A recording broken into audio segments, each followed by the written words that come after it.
Dans le cadre de l'amélioration de la gouvernance, tour à tour, ils sont tous passés pour présenter le programme d'action de chacun de leurs secteurs.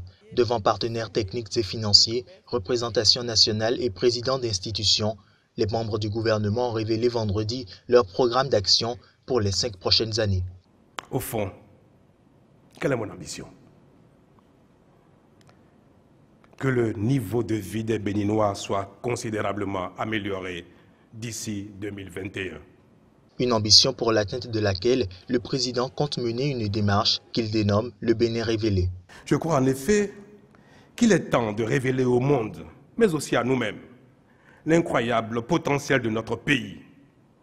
Trop de Béninois méconnaissent encore la force de leur pays. Nous avons identifié les sources de financement, nous les avons évaluées et nous avons noté, enregistré et mis en œuvre déjà ce que nous sommes capables de faire. Révision de la Constitution, dépolitisation de l'administration béninoise, construction d'une académie de police, modernisation du service de renseignement, réaménagement de la carte diplomatique, autant de projets qu'espère réaliser le gouvernement. Par la voix du président Patrice Talon, il a appelé le peuple à lui permettre de concrétiser ce rêve. J'en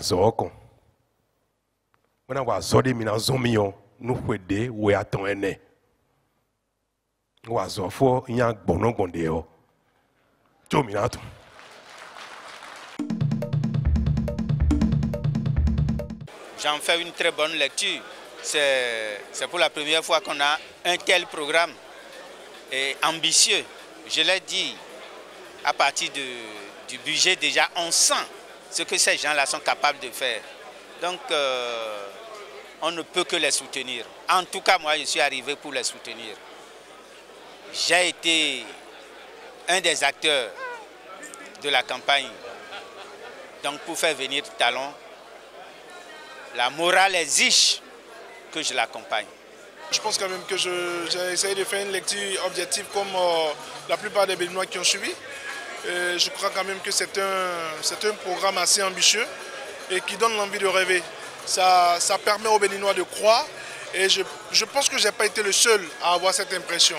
Donc je ne peux que croire comme tous les Béninois et je ne peux aussi qu'encourager les concitoyens à soutenir ce programme.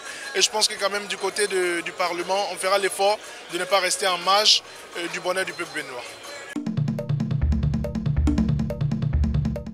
Plonger son avant-bras dans une boîte pleine de moustiques affamés, un groupe de courageux volontaires accepte l'expérience pour participer à l'élaboration au Burkina Faso d'un savon anti-moustique qui permettrait de lutter contre le paludisme, un fléau en Afrique.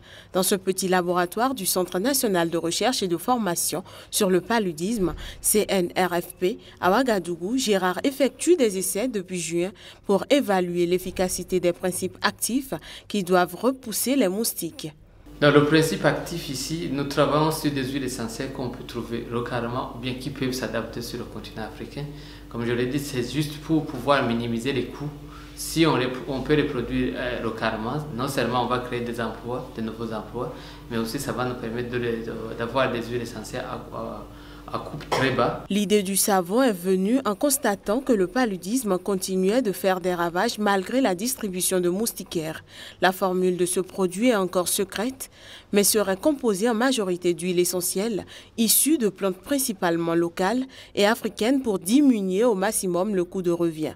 Les populations, les hommes pourraient donc se doucher, se laver avec ce savon et n'importe où, que ce soit à l'intérieur ou à l'extérieur des maisons, seront donc protégés.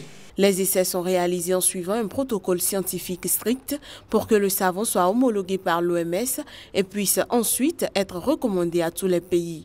Mais pour en arriver là, il faudra que le savon anti-paludisme franchisse encore d'autres étapes.